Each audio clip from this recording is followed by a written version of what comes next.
All right, well, I think we're going to go ahead and get started. Thank you for joining me today for the webinar, Know Your Numbers. My name is Amber Mills, and I am a clinical health consultant and registered dietitian with True Health Diagnostics. Today, we are going to discuss Know Your Numbers.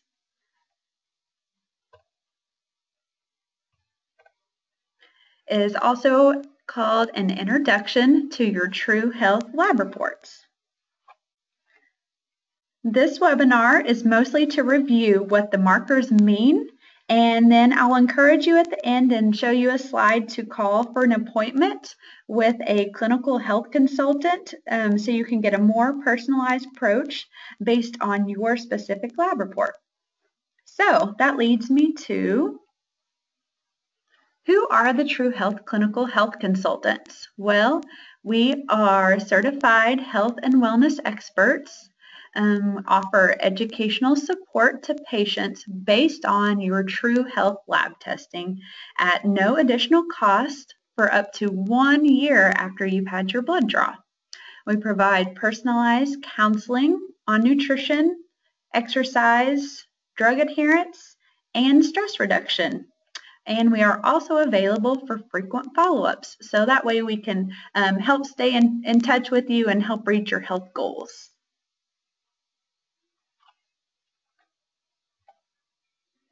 All right, so let's jump right in with how to read your True Health lab reports.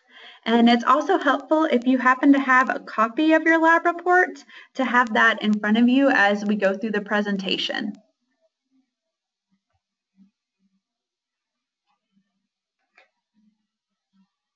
All right, this is what your lab report should look like. All right, so if you look in the middle of the page, you will notice 3 lines. So these are your new results.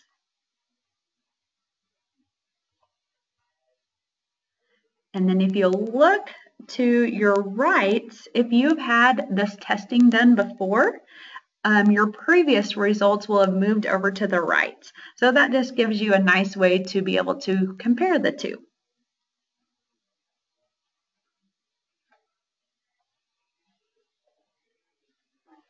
You will see the colors green, yellow, and red. Notice that the color represents your risk range. Green are associated with an optimal range. Yellow labs indicate an intermediate risk, and red ranges indicate a high risk. Reference ranges are determined by the national standards and scientific research studies. So this color scheme will continue throughout the lab report to help you quickly identify areas that you are at risk and areas that you're optimal in. Okay, first we will discuss your basic lipid panel. You'll notice that at the top of your test. So you may be familiar with this section of your report, as you have probably had your cholesterol numbers checked in the past. In this section, we are going to look at how much cholesterol you have and the different types of cholesterol. Total cholesterol tells us the total amount of cholesterol circulating in your blood, including your LDL or your bad cholesterol, your HDL or your good cholesterol, and then also your triglycerides. So the goal for your total cholesterol is less than 200. All right, before we talk about each lab value, let's talk about where cholesterol comes from. Cholesterol is produced in the liver, and we consume it in meat and dairy products. If you have high cholesterol, it doesn't mean you need to eliminate these foods. We now know that dietary cholesterol does not impact blood levels of cholesterol, but it is always good to never overconsume any one food group and try to have a balanced plate. Some of you may have good eating habits and still have high cholesterol. Well, high cholesterol can sometimes be inherited. So we'll talk about that a little bit later in the presentation.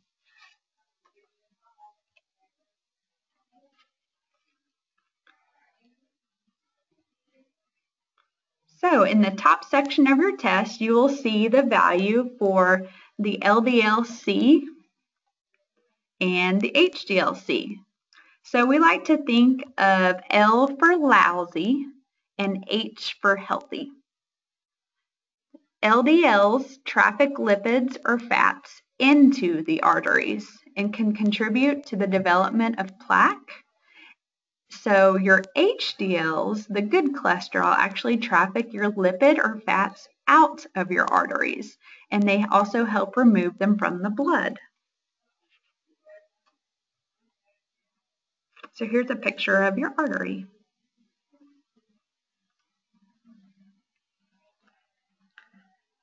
Triglycerides, they are the main form of fat in your body.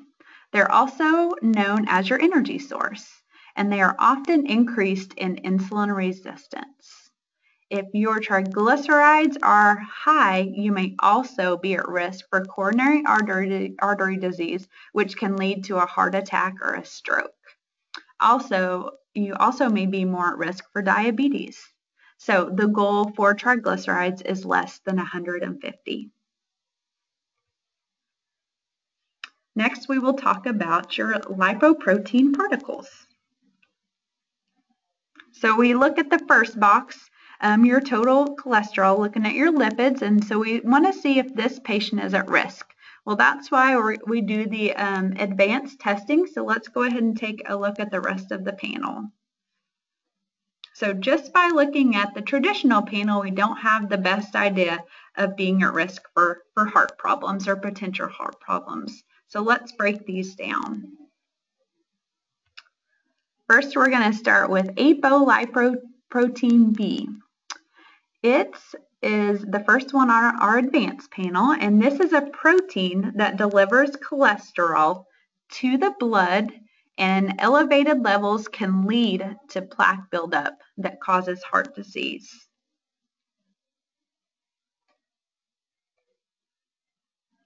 Next is your LDLP, or your LDL particles. They represent the number of LDL particles that you have. Think of the particles as little cars that travel throughout your body.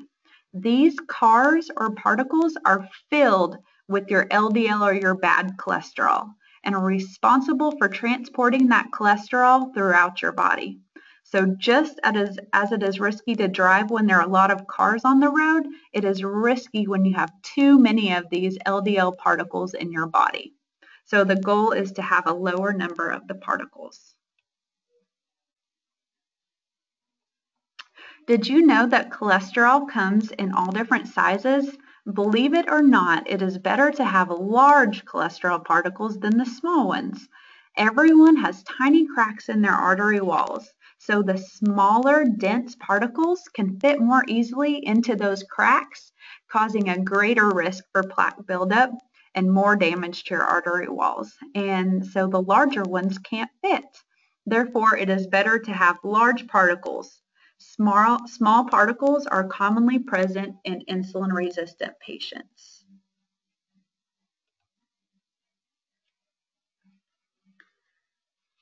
ApoA gives a better look at it is a good look at your good cholesterol. So this one actually helps to clear cholesterol from your arteries. So it is the major component of your good cholesterol.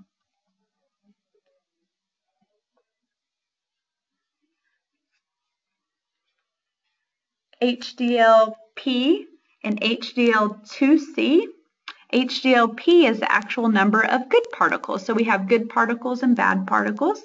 So this number of particles is the cars that are carrying around your good cholesterol. So the higher number, the better. And then we have HDL2C, which is the workhorse of the HDLs. So it actually cleans the arteries more efficiently than the smaller HDLs. So there again, the more the better. ApoB to ApoA ratio. This just gives us a better look at your ratio of your good to bad. And then the last one on the lipoprotein particles is your Lp(a), or your lipoprotein A. The goal for your Lp(a) particles is less than 75. So the elevated lipoprotein a is a risk factor for heart disease and stroke, and it is also genetic, meaning that it tends to run in the family. Our next group of biomarkers is our inflammation and oxidation.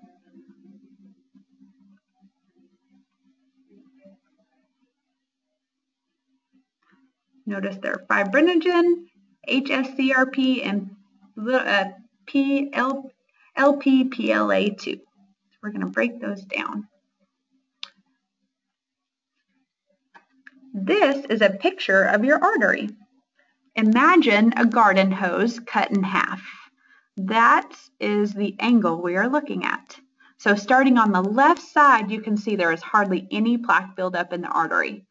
Moving to the right, plaque buildup increases and inflammation increases. If plaque and inflammation are not controlled, there can be a burst or a rupture, which can lead to a cardiovascular event.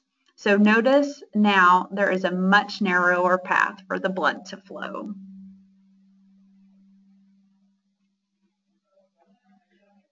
So we can look more into those inflammation markers. HSCRP, or C-reactive protein, reflects inflammation in your body as well as inflammation in the blood vessels. So levels of this protein can be high when there's inflammation anywhere in the body. So examples of this can include infections, arthritis, allergies, asthma, heart disease, and many more. And then fibrinogen is a protein, and it is involved in the blood's clotting process. So high levels can cause the blood to be too sticky, increasing your risk for blood clots and or heart events.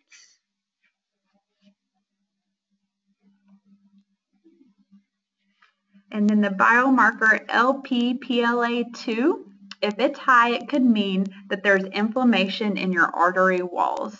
So this could lead to blood vessels rupturing in the area of your hearts or your brain.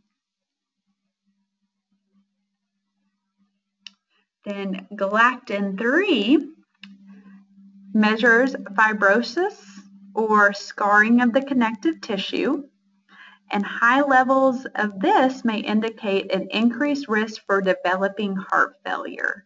And also other potential causes for the galactin-3 to be elevated is increased age, autoimmune disorders, pregnancy, carcinoma. So there's a number of things that can cause the galactin-3 to be elevated. Then our other looking at our stress and function of our heart is our NT-proBNP. This one, if it's elevated, it can just be a warning sign to your doctor that your heart is being overworked and under stress. All right, next group is our genetics testing.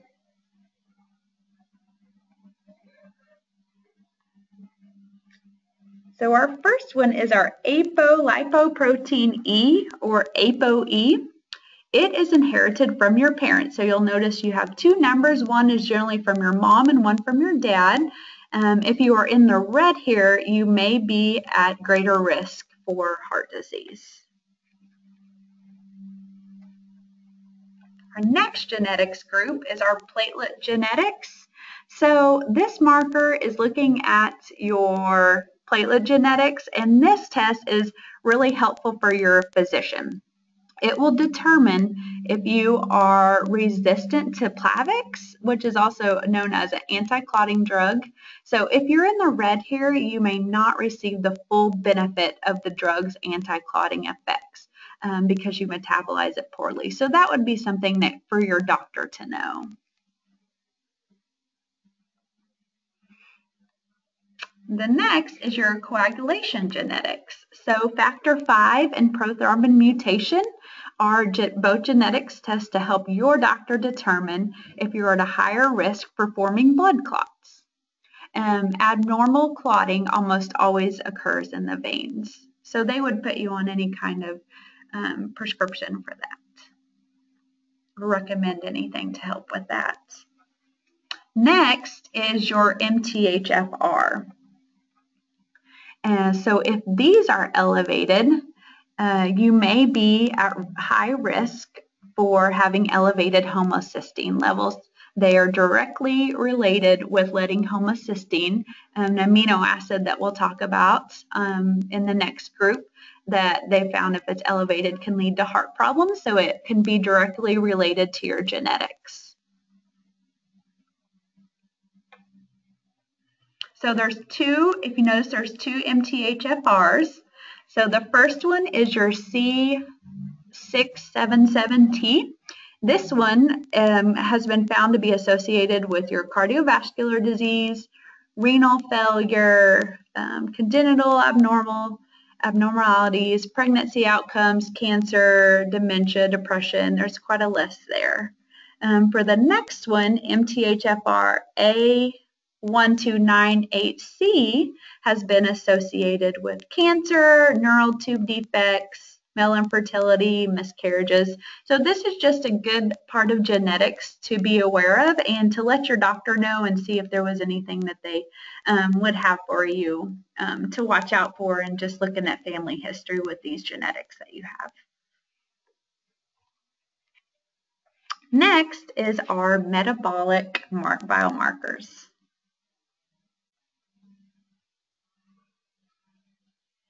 All right, elevated, if there is your elevations in insulin, free fatty acids, glucose, and your hemoglobin A1C may all suggest that you may be having some insulin resistance, some pre-diabetes or diabetes. Your vitamin D test the level that's in your body, and so long-term studies have been linked vitamin D deficiency with a 2-fold increase for a heart attack. So that's a big reason why it's on our test.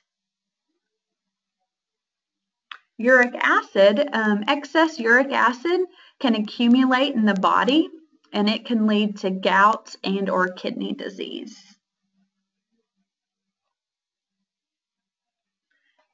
TSH, or this is also known as your thyroid stimulating hormone. Thyroid hormones help control the rate at which the body uses energy, so your metabolism. So a high TSH result often means an underactive thyroid gland, also known as hypothyroidism. So a low TSH result can indicate an overactive thyroid gland, so also known as hyperthyroidism. And then there's that homocysteine marker that we had talked about that was directly related with your MTHFR genetic traits.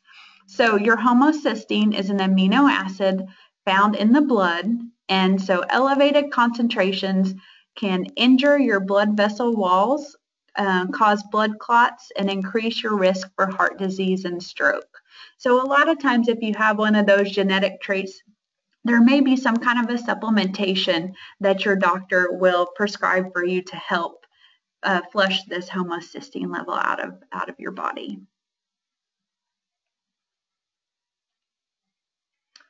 The last two on here are your folate and your vitamin B12. So these tests are used to determine deficiencies. So low folate and vitamin B12 may result in also an elevated homocysteine level. So high homocysteine is associated with an increased risk for cardiovascular disease, dementia, and anemia.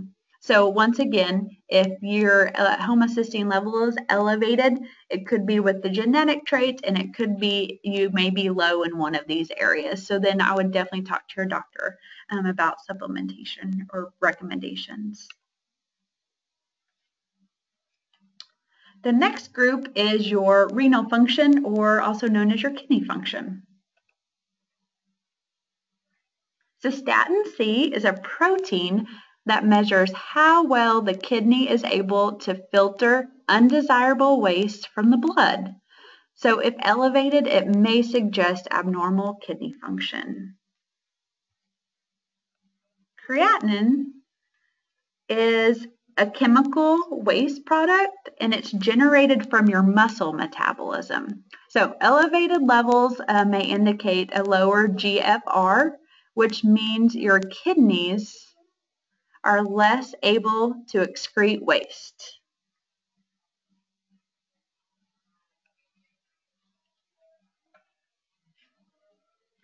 The next group is your sterol absorption and synthesis.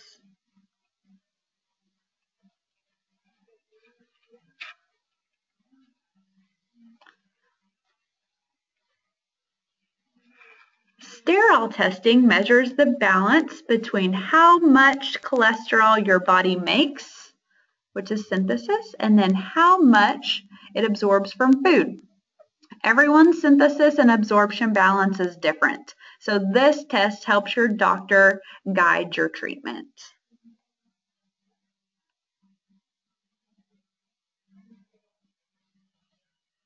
Elevated absorption markers mean your body tends to absorb too much cholesterol from food, so certain medications can help block this. Synthesis markers, if elevated, means your body naturally tends to make too much cholesterol. So in this case, your doctor may prescribe a statin. All right, next is our big diabetes prevention and management panel, also known as our DPMP. So first, you'll usually see the computer-generated page that will give your physician treatment suggestions. All right, then we can look at the numbers on the next page. So all of these markers can indicate your risk for insulin resistance, prediabetes, and diabetes. About 30% of the people in the U.S. with diabetes are undiagnosed. The top box is glycemic control. This is looking at your blood sugar control, what we call short-term, intermediate, and long-term. The middle box is identifying insulin resistance. Insulin resistance is a condition in which your body cannot effectively respond to insulin in the bloodstream. This causes blood glucose levels, also known as your blood sugar, to rise, which over time can lead to diabetes. If red, your cells are not responding to insulin very well, so glucose is staying in your blood. This increases your risk for prediabetes and diabetes. The third box is your beta cell function. Beta cells are insulin-producing cells that are found in your pancreas. Beta cell dysfunction, which occurs when these cells stop working correctly, is a critical stage in the development and progression of diabetes. So if red, the pancreas is stressed out and trying to make extra insulin to get the sugar out of the blood. A few general lifestyle modifications to help improve these values are limiting carbohydrates, especially those simple and processed carbs, while maintaining a moderate fat intake, weight loss if appropriate, and exercise of 150 minutes per week. And that's combining cardiovascular activity with your resistance training. So also remember that you can call and make an appointment with a clinical health consultant that can really help you get a more personalized approach to help with all these values. So a few additional tests is your omega-3 index. This determines whether you are getting enough omega-3 fatty acids. Omega-3 is a polyunsaturated fatty acid, and low levels in the body are associated with risk for coronary artery disease. So if your index is less than 8%, increasing your fish and or your fish oil supplements can help. However, you should always discuss adding any supplements with your doctor first.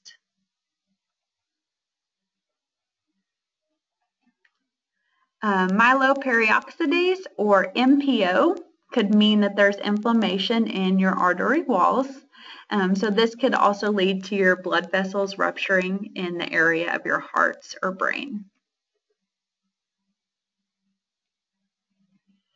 And then PSA is your prostate-specific antigen. It's a protein produced in primarily by cells in the prostate. So this test is used to screen and monitor prostate cancer in men.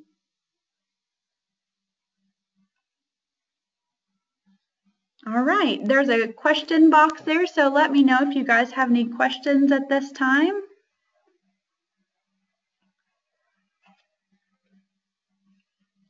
Looks like we have one question of what is continine. I apologize. I'm going to have to look into that. I'm not sure what that is. I will look into that and I will get back to you on that one.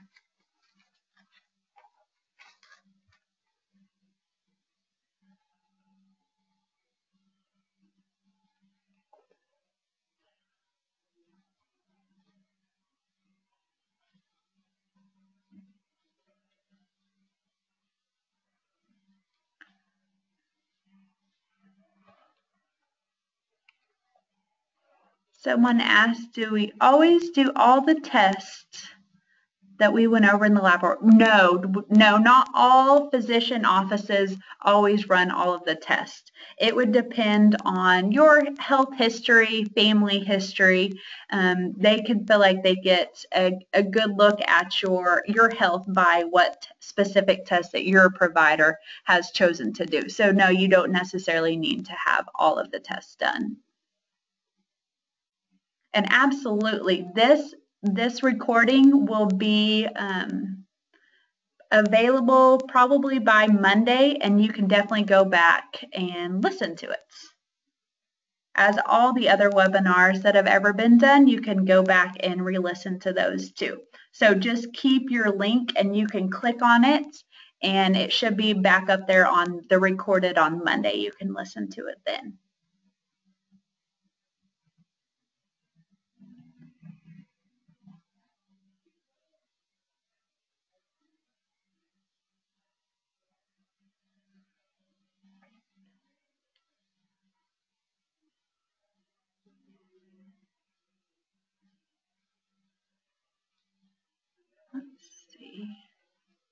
Someone asked a specific question about being in the hyper category, and it does not always necessarily mean that is related to your diet. I would really encourage you to schedule an appointment with a clinical health consultant so they would be able to look at your full lab results and look at all your biomarkers together and just get a better picture than just looking at the one marker. And yes, I am going to, on the next couple of slides, I'm going to talk about some of our blogs and things like that. And then I will have the number posted for you guys. I can go to that now.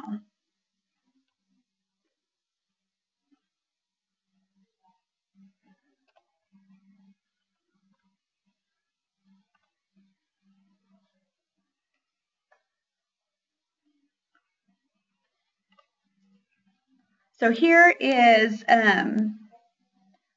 since we want to be a resource for your health-related topics, you can follow us on social media. So you can find updates on foods, nutrition, exercise. We're on Twitter, Facebook, Pinterest.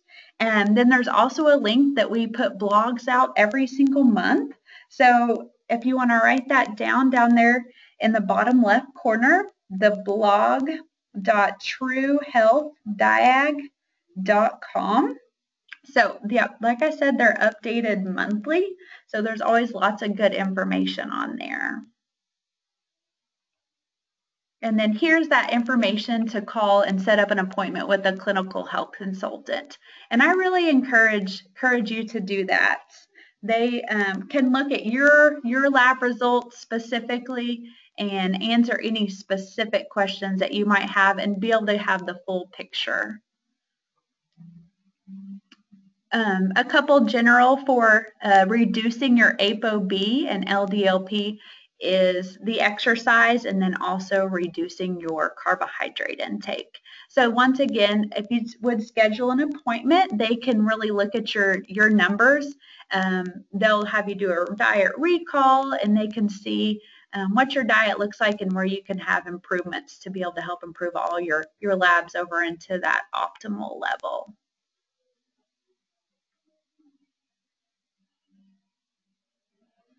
Oh, that's a good question. What is the cost for an appointment with a health consultant?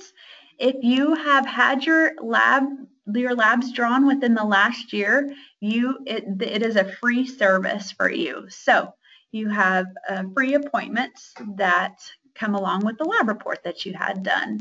So, and then also the follow-ups are also free. So just, we come along with them. So I've had a couple questions about reducing inflammation. Without looking at your specific lab report, a couple things that you can do is generally exercise if you're able. A lot of time those omega-3s can help, so increasing your fish intake. And then also as much as you can cut down on processed foods and having more cleaner intake. More fruits and vegetables and less things from bags and boxes. So also another thing that you can be able to really specialize with your lifestyle and your diet.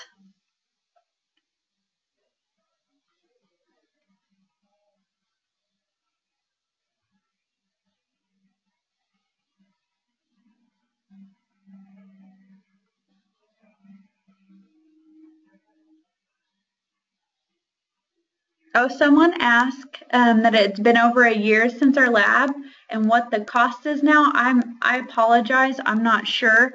I know it is based on your insurance. I would call your provider and see if they were still running the lab, and then they would be able to give you a better answer for that. I'm sorry. But yeah, I would definitely encourage getting a hold of your provider.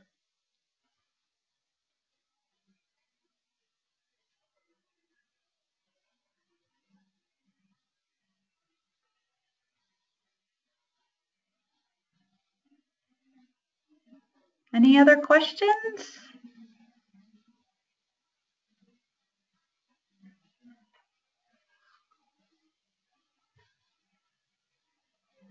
I'll check into the carnitine and I'll send out an email about that one.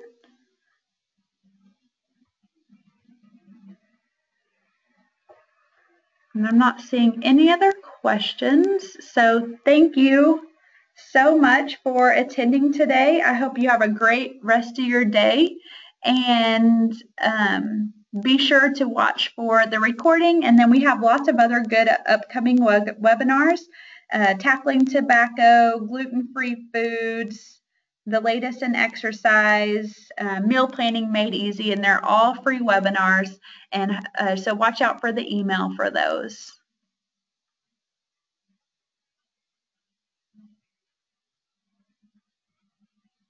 Oh, one other question was if your apolipoprotein E was high. If it's in the red, that one was one of our genetics markers.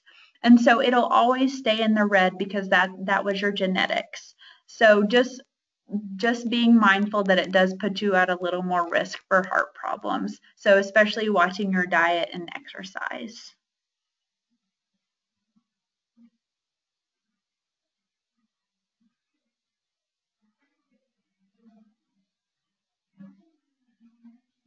All right, well, thank you for your time.